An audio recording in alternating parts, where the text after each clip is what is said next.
I've been a truck driver for 12 years. Over time, you get used to a lot of things. The monotony. The endless hours behind the wheel. Gas station coffee that tastes like burnt rubber. You get used to the loneliness. But there's one thing you never get used to, the feeling that your truck, your only safe place on the road, no longer belongs to you. That night I was running north on I-65 through Indiana. It was around 1:45 a.m. I was hauling a load of electronics out of a warehouse in Kentucky. Nothing classified, just consumer goods. TVs, computers. But valuable enough that company policy required more than just a standard plastic seal. The rear doors had a heavy steel padlock and a bolt seal in place. The weather was dry but bitterly cold. Wind swept across the open plains hard enough to push an empty rig off course. My trailer was fully loaded, close to 40,000 pounds, so it held steady, like an iron block on rails. The highway was empty. At that hour, it's just guys like me and the occasional night traveler. I was sipping an energy drink, listening to a podcast, when I felt it. I needed to stop. Too much liquid over the last couple of hours. The nearest truck stop was still about 40 miles out, and I didn't feel like holding it. I saw a wide shoulder ahead near a turnoff to some local dirt road and decided to pull over for a minute. I signaled, eased off the highway, gravel crunching under the tires. Pulled the yellow and red air brake knobs. The system hissed, locking the brakes in place. The engine idled low and steady. I threw on my jacket, grabbed my heavy metal flashlight and stepped out. The cold wind hit me immediately. I climbed down, walked a few steps away from the truck toward the edge of the shoulder, took care of business. Then, out of habit, I did what every driver does. I walked the truck. It's reflex. You stop, you check your tires. I moved along the left side of my 53-foot trailer, sweeping the beam of my flashlight across the wheels, checking hubs. Everything looked fine. I reached the rear doors. The light slid across the metal. I checked the locks. Steel padlock, still there. Yellow plastic seal, intact. Bolt seal, untouched. I tugged on each of them. Solid. I was about to turn and head back along the right side when my flashlight caught something on the right door. The trailer had picked up a thin layer of road dust since Kentucky. That was normal. But at chest height, right where the two doors met, the dust was disturbed. I stepped closer. It wasn't rain. These were marks. Someone had wiped the surface. I leaned in. Finger streaks. Someone had stood right here, close to the doors, touching them. I frowned. I'd stopped at a way station about 3 hours earlier. Maybe an inspector had checked something. But why here? Why that high? Why like this? I checked the seal again. Numbers matched my paperwork. I knew the last 4 digits by heart. It hadn't been cut. The lock was untouched. I shifted the beam to the hinges. 4 on the right door. I lit up the top one. Then the second. Around the bolts holding the hinge to the door, the paint was chipped. Fresh metal glinted through, tiny, clean scratches. The kind you'd never notice without a strong flashlight. I stood there on the shoulder of an empty Indiana highway, wind howling against the trailer. And I felt a cold that had nothing to do with the weather. Someone had been working on my doors. A thief doesn't mess with hinges out on the highway. It's slow, noisy, draws attention. That kind of job gets done at a truck stop, while the driver sleeps. But I hadn't been asleep. I'd been driving straight for 3 hours. The only stop had been the way station, and no one is unscrewing bolts under a state trooper's nose. So it had to be earlier. The truck stop in Kentucky. I'd been there maybe 15 minutes. Enough time to loosen something. I touched the bolts. They were tight. No one had removed the door. Someone had just started the job. Or tested whether it could be done. I tried to convince myself the scratches were old. Maybe the trailer had been serviced recently. Maybe I was just tired, reading too much into it. I walked back along the right side toward the cab. The wind pushed at my back. I kept glancing over my shoulder. The darkness beyond the headlights felt thick. Heavy. I climbed back in, shut the door, hit the locks. The cab was warm, smelling faintly of coffee and plastic. I set the flashlight on the passenger seat. Checked the left mirror. Nothing but the trailer's red marker lights. Right mirror. Same. I released the brakes. Air hissed again. Put it in gear, rolled back onto the highway. The truck picked up speed slowly, engine building power. But I couldn't shake the thought about those doors. I checked the mirrors every 10 seconds. Tried to remember every vehicle that had passed me. Had anyone been riding too close? 10 miles went by. The road stretched straight ahead. Then I felt it. Subtle. Just a faint shift. Like a small bump, but different. A loaded rig weighs close to 40 tons. You don't feel every imperfection in the road. But you feel weight moving. The trailer swayed slightly. I checked the mirrors. No wind. Trees along the shoulder stood still. The pavement was smooth. I eased off the throttle. Down to 50 miles an hour. There it was again. A light, almost imperceptible jolt. Like something heavy shifted inside. The cargo was secured, straps, load bars, pallets tight. Nothing should move like that on a flat road. My pulse quickened. I shut off the radio. The cab fell quiet except for engine hum and tire noise. I listened. Trying to hear something behind me. But between me and the cargo there was the sleeper, the cab wall, the refrigeration unit, which wasn't even running, and the trailer's front wall. You can't hear inside it while moving. Then it happened again. This time it had rhythm. 1. Pause. 2. Cargo doesn't move in rhythm. I looked at the dashboard. Air pressure normal. Temperature normal. Everything green. The problem wasn't mechanical. Someone was inside. The thought hit like a hammer. Someone was inside my trailer. I started running it through my head. How? Seal intact. Lock intact. Hinges scratched, but bolts tight. I had checked them myself. Unless they loosened the hinges back at that truck stop in Kentucky, opened the door from the hinge side, climbed in, and had someone else tighten everything back up from outside. Why would someone lock themselves inside a trailer? The answer was obvious. To work undisturbed. Go through the cargo while I drove. Open boxes. Find the most valuable items. Pack them neatly. Then, when I stopped for the night, their partner would remove the hinges again, unload everything, and disappear. Seal untouched. I wouldn't know until delivery. I was doing 40 miles an hour. I couldn't just stop. Not out here. Not alone. If someone was really in there, what was I going to do? I had a tire iron, sure. But I wasn't about to play hero against an organized crew. I pulled up the map on my phone. 25 miles to the nearest major truck stop.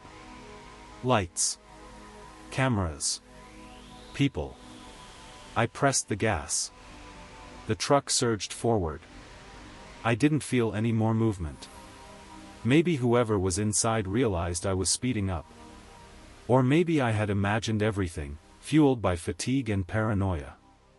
Those 25 miles felt endless. I checked the mirrors so often my neck started to ache. I expected to see a vehicle appear behind me with its headlights off, pacing me. Nothing. Finally, the tall, glowing signs of a pilot truck stop appeared ahead. I signaled, exited the highway. I didn't even look for parking. I pulled straight up to the fuel island where it was brightest. 3 other trucks were there. Drivers fueling, cleaning windshields. I killed the engine, grabbed my flashlight and tire iron, and jumped down. Ran to the back of the trailer. The overhead lights flooded the doors. I stopped a few feet away, breathing hard. Everything looked exactly the same. Seal intact. Lock in place. Bolts where they should be. I stepped closer. Raised the tire iron and slammed it against the right door. The metallic crash echoed across the lot. A driver at the next pump turned to look. "Hey!" I shouted at the doors. "I know you're in there. Police are on the way." I waited. Silence. Just engines idling around me. I hit the door again. Harder. "Come out, or I'm backing this thing straight into a concrete barrier." Nothing. No movement. No sound. I stood there for 5 minutes. Nothing happened. I started to feel stupid. The other driver finished fueling, pulled away, giving me a strange look. I walked around the rig. Checked underneath. Axles. Nothing. Back in the cab. I was exhausted. The adrenaline drained out, leaving behind a heavy, sticky fatigue. I convinced myself I'd imagined it.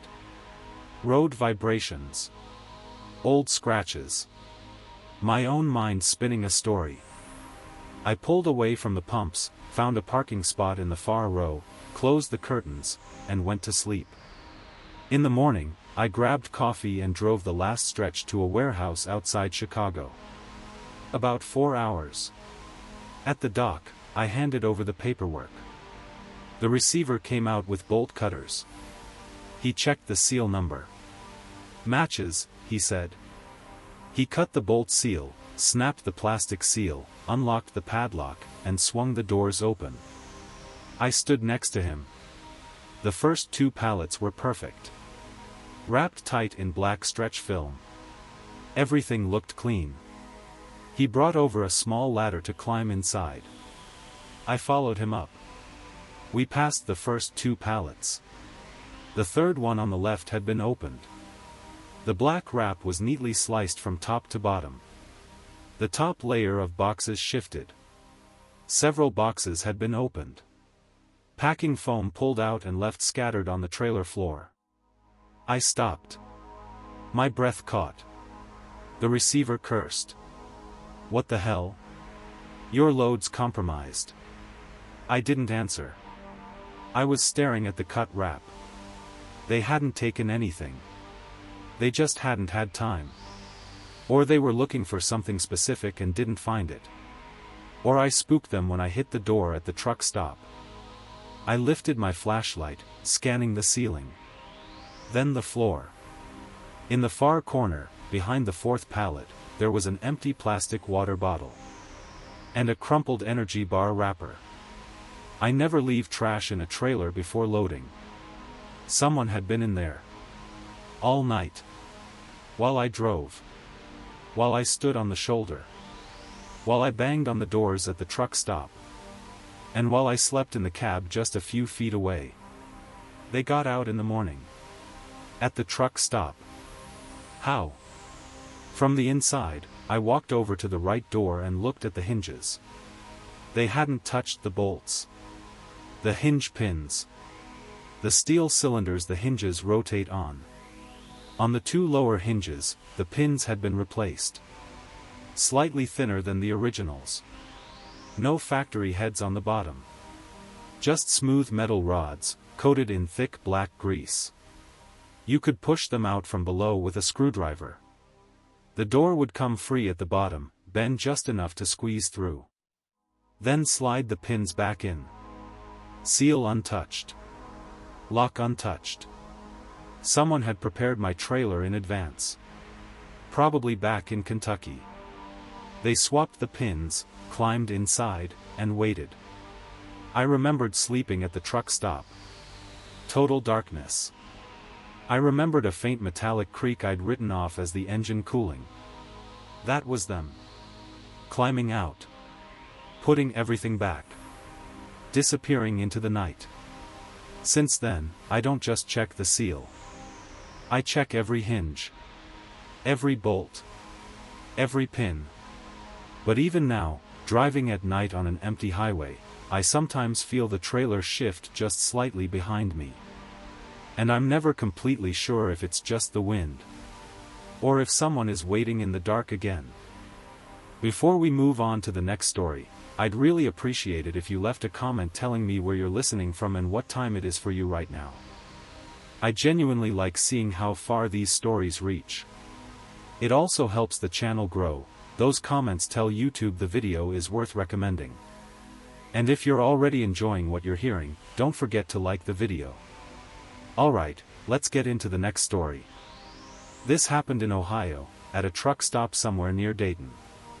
I don't remember the exact exit, but it was one of those old, independent places. Not a chain with bright signs and clean showers, just a massive, poorly paved lot full of potholes big enough to swallow a car tire, lit by dim yellow lamps that barely pushed back the darkness. It was 2:50 in the morning.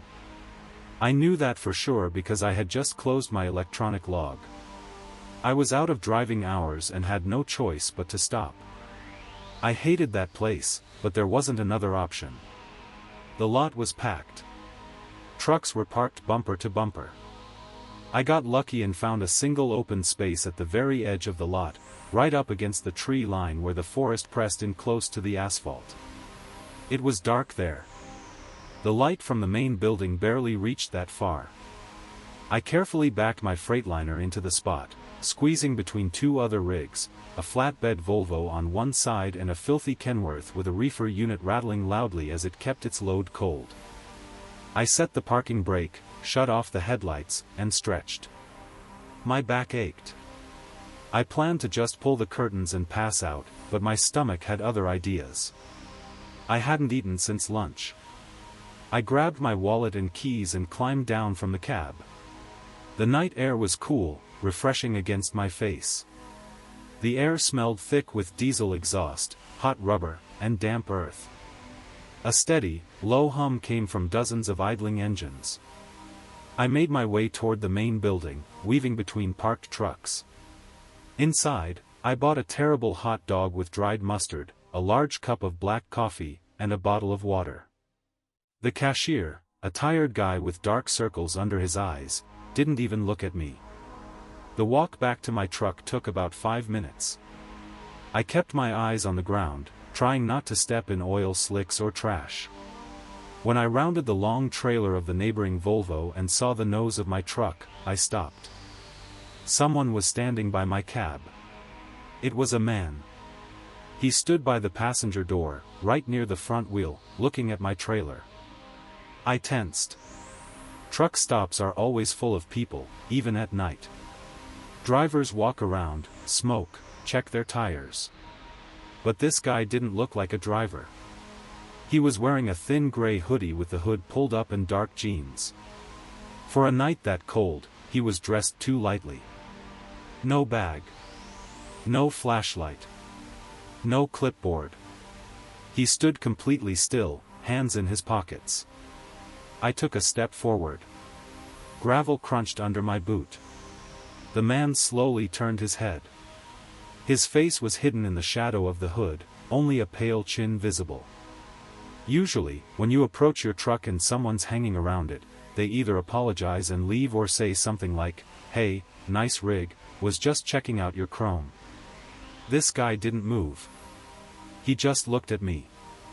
I walked closer, coffee in one hand, the bag with the hot dog in the other. My keys were in my pocket. I tried to look calm, but inside everything tightened.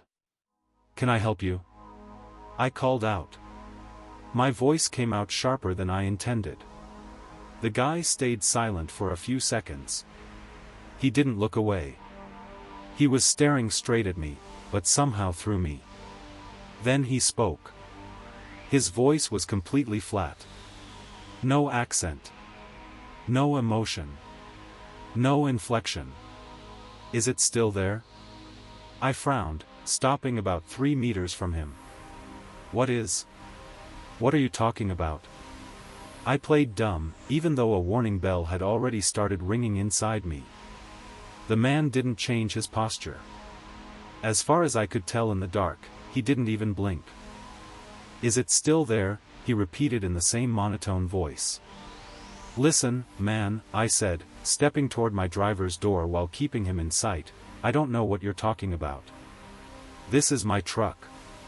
You should move along. I expected him to back off. Or start asking for money. You see drifters and addicts around truck stops all the time. But he didn't ask for anything. He took half a step toward me. Copper coils, he said. 12 pallets. 3,000 pounds each. Are they still there? My heart stopped, and then slammed back to life twice as fast. I was hauling copper coils. Industrial-grade copper. Very expensive. 12 pallets. Exact weight. How the hell could he know that? My trailer was just a plain white box. No logos. Nothing to indicate what was inside. The paperwork was locked in the cab. The seal was intact. I hadn't spoken to anyone at this stop. I hadn't even called my dispatcher in the last 5 hours. A cold sweat ran down my back. This wasn't some random drifter. This was a setup. I didn't answer. I walked to the door, pulled out my keys, and slid one into the lock. My hands trembled slightly. I opened the door, tossed the food and coffee onto the seat, stepped up, and turned back. The guy hadn't moved. He was watching me. You better leave, I said, pulling my phone out of my jacket pocket. I'm calling the cops. He didn't flinch. Didn't run. He simply turned and walked along my trailer toward the darkness, toward the trees. His pace was slow, steady. I slammed the door and hit the lock button. Tossed the phone onto the dashboard without even dialing. The police would take 30 minutes to get here. By then, he'd be long gone into the woods. I started the engine. The truck shuddered to life. I switched on the headlights at full power, lighting up the trailer in front of me. I checked the right mirror, trying to see where he had gone. Nothing but darkness and the red marker lights of other trucks. I wasn't staying there. To hell with the logbook. To hell with hours of service violations. If DOT stopped me, I'd tell them someone tried to jump me. A fine is better than an empty trailer, or a knife in my side. I released the parking brake. That's when I saw movement in the left mirror. A dark pickup rolled out of the trees. Its headlights were off, only dim running lights glowing. It drove slowly past the back of my trailer and stopped directly behind me, blocking me in if I tried to back out. I narrowed my eyes. 2 people sat inside. The guy in the hoodie was in the passenger seat. They just sat there. No lights. Waiting. That's when I understood. They were testing me. They knew I was here. They knew what I was hauling. The guy came up to read my reaction. If I had said the trailer was empty, or panicked, they'd know the load was still inside. My silence, and the way I rushed back into the cab, confirmed everything. They were waiting for me to fall asleep.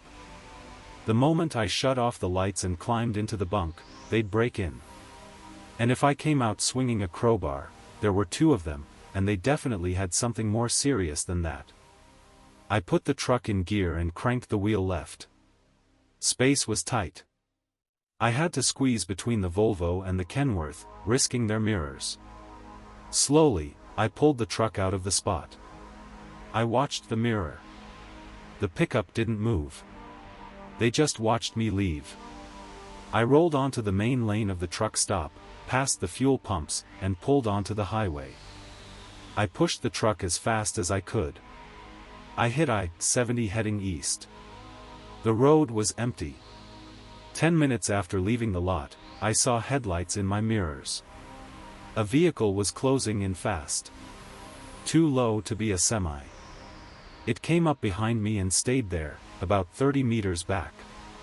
I was doing 70 miles an hour. It matched my speed perfectly. I tapped the brakes lightly to trigger the brake lights. The vehicle immediately slowed, maintaining distance. I couldn't make out the make in the dark, but the silhouette looked like a pickup. They were following me. My palms were sweating. I gripped the wheel tighter, running through options. Call 911. What would I say? Someone's driving behind me. They weren't breaking any laws. Dispatch would just tell me to head to the nearest station. I decided to test them. I turned on my right blinker and slowly drifted onto the shoulder, reducing speed. The pickup did the same. It pulled over behind me and stopped. I didn't wait. I slammed the accelerator, jerked the wheel back onto the road, and the truck roared forward. The pickup immediately followed, pulling back onto the highway and locking onto my tail again. They knew my hours were up. They knew I was exhausted. They were just waiting for me to give in and stop for the night. They didn't need to attack me on the road. They just needed to follow me to the next stop. I drove like that for another 20 miles, eyes glued to the mirrors. The pickup stayed with me like it was tied on. Then I saw an exit for Columbus ahead. There was a large way station, and, to my relief, the sign read open. I flicked on my signal and turned sharply onto the ramp. I checked the mirror. The pickup kept going. It didn't follow. Its headlights flickered once in the distance, and disappeared down the highway. I rolled onto the scale. The inspector in the booth glanced at his monitor, then waved me through without a word. I pulled past and parked in the inspection area, directly under bright floodlights, about 20 meters from the police office. I shut down the engine. My hands were shaking. I locked the doors, pulled the curtains, but I never fell asleep. I sat there until dawn, gripping a crowbar in my hand. In the morning, I called my dispatcher and told him everything. Turns out, information about my load had been leaked. Someone at the shipping warehouse had sold the route and cargo details. They knew my truck number, knew what I was hauling, and knew where I'd likely stop for the night. That guy at the truck stop didn't ask those questions by accident. He needed to confirm it was really me, that the load hadn't been transferred to another truck. Since then, I never stop at dark, unguarded truck stops. And if someone walks up to my rig at night and starts asking strange questions, I don't engage. I just leave. Because out on the road, you never know who's standing in the shadows. And what they already know about you. My last story happened in Michigan, about a year ago. It was early morning, around 7. I pulled into a warehouse in an industrial area just outside Grand Rapids. It had been a rough night. I'd been driving almost 10 hours straight. The only break I took was at a rest area somewhere near the Indiana-Michigan border. It was the kind of place you try not to stop at unless you have to. No gas station, no store, just a loop of asphalt with parking spots and a brick restroom building. I slept there for about 4 hours, woke up freezing, started the truck, and kept going. The warehouse in Grand Rapids was small. A plain concrete building, a few loading docks, silence. No one around except a couple of employee cars parked nearby. I went into the office, handed my paperwork to a sleepy dispatcher. He told me to back into dock 3. I stepped back outside, climbed into the truck, reversed carefully, straightened the trailer, and eased it into position. I felt the soft jolt as the rubber dock bumpers pressed against the rear. I set the parking brake, got out, placed the wheel chocks, and opened the trailer doors, securing them against the sides. Then I climbed back into the cab to finish my logs and wait for unloading. It usually takes a couple of hours. I turned on the radio, leaned my seat back, and closed my eyes. About 20 minutes later, someone knocked on my door. I opened my eyes and rolled down the window. A guy in a yellow safety vest stood below, warehouse worker. He looked confused. "Hey, driver," he said. "You might want to take a look at this." "At what?" I asked, not understanding. "Your load. Something's not right." I frowned. I was hauling auto parts. Boxes on pallets, strapped down with plastic bands and wrapped in film. Light but bulky cargo. I had been there during loading. Everything had been secured perfectly. I climbed down and followed him inside. We walked up the ramp and stopped at the open doors of my trailer. I looked inside, and froze. The first 2 rows of pallets had shifted. Not just from braking. They were angled, turned out of position. The straps I had used to secure the load near the back were hanging loose. The hooks had been pulled out of the wall slots. I pulled out my flashlight and shined it deeper into the trailer. The wrapping on several pallets had been torn. Boxes were opened. Cardboard flaps stuck out at odd angles. "We haven't touched anything," the worker said behind me. I opened the dock, was about to pull in with the forklift, and saw this. The seal was intact. I cut it myself 5 minutes ago. How did this even happen? I didn't answer. I stepped inside. My boots thudded hollow against the wooden floor as I passed the first pallets. Someone had been digging through my cargo. They were looking for something specific. Auto parts vary. Some are worthless, others cost thousands for a small box with sensors or electronics. I moved deeper into the trailer. It was dark. The warehouse light only reached a few feet inside. I swept the flashlight beam around. On the floor, between the 3rd and 4th rows of pallets, lay a black plastic zip tie. A standard one. I don't use those. I raised the beam to the boxes. On top of one of them sat something strange. I stepped closer. It was a small LED flashlight. Cheap. The kind you can buy anywhere. It was off, but it looked like it had just been set down. A wave of nausea rose in my throat. I turned and quickly walked out of the trailer. "Call the police," I said to the warehouse worker. My voice was shaking.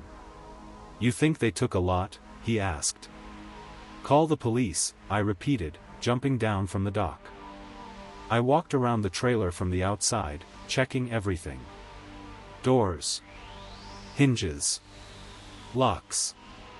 All perfect. No scratches, no signs of forced entry. How did they get inside? I climbed under the trailer, lay on the cold asphalt, and slid onto my back, shining the flashlight at the undercarriage. I checked the wooden floorboards, looking for cuts, hatches, anything. Nothing. The underside was intact, coated in road grime. I crawled out, brushed myself off. The police arrived 20 minutes later. 2 officers inspected the trailer, photographed the opened boxes, and took the flashlight as evidence. One of them approached me. "Did you stop anywhere during the night?" he asked, jotting notes in a small notebook. "Just a rest area at the state line," I said. "Slept about 4 hours." "Did you leave the cab?" "No. I parked, pulled the curtains, and went to sleep. Engine was running, I didn't shut it off because of the cold." The officer nodded. "Most likely it happened there. They work in teams. They have master keys for certain lock types, or they know how to replicate seals. They get inside while you're asleep." I shook my head. "You don't understand. The seal was unique, plastic, numbered. You can't just replicate that." And I checked the lock before I left the rest area. It was locked. The officer looked at me with quiet patience. "Then they got inside before you stopped at the rest area." I froze. "What do you mean? Did you stop anywhere else? Fuel? Food?" I thought back. Yes. Around 11 at night, I had stopped at a large truck stop in Indiana. I took a shower. I was away from the truck for about 40 minutes. Yes, I said quietly. I took a shower at a truck stop. The officer closed his notebook. There's your answer. They opened the doors, got inside. Their partner closed them back up, put on a new seal. The number on the seal matches the paperwork I cut in. The officer sighed. Then they faked the seal. These days you can print any number, order duplicates if you have access to the shipment info. The point is, someone got into your trailer at that stop. I stared at him, and the full weight of it started to sink in. You're saying, my voice cracked. You're saying they got inside at 11. I drove them. They went through the cargo while I was on the road. Then I stopped at the rest area. I slept for 4 hours. And they were in there. The officer nodded. Yes. And when you woke up and kept driving, they were still inside. How did they get out? I almost whispered.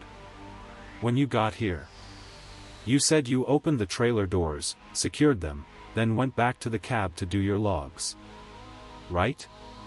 I remembered that moment clearly. I opened the doors. Walked back to the cab.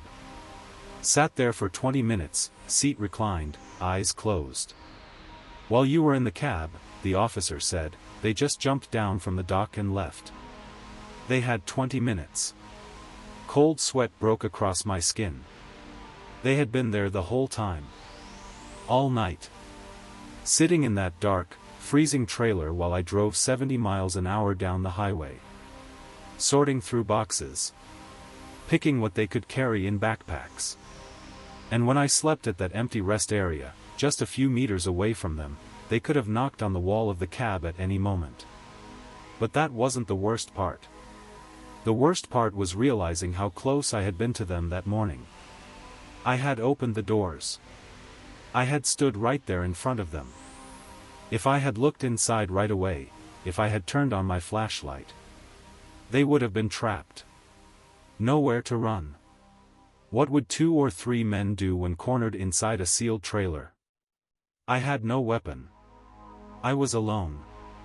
They had been standing there, in the dark, behind the pallets, holding their breath, watching me open the doors. Waiting for me to walk away. The police left. The warehouse workers filed a report for missing cargo. About $15,000 worth, small electronics. I climbed back into the cab to head to the yard. I glanced in the mirror at the now empty trailer. I never open my trailer doors anymore without a heavy crowbar in my hand. And I never turn my back on an open trailer. Because I know now, sometimes that steel box behind you isn't just cargo. Sometimes it's a room full of people, riding with you in the dark. That's all for today. If you made it this far, thank you for staying. Before you go, leave a comment telling me where you're from and what time it is where you are. I read those to understand who else is awake at these hours. It also really helps the channel grow and tells YouTube these stories matter. If you like this, hit like and subscribe so you don't miss the next story. Take care of yourself. See you in the next video.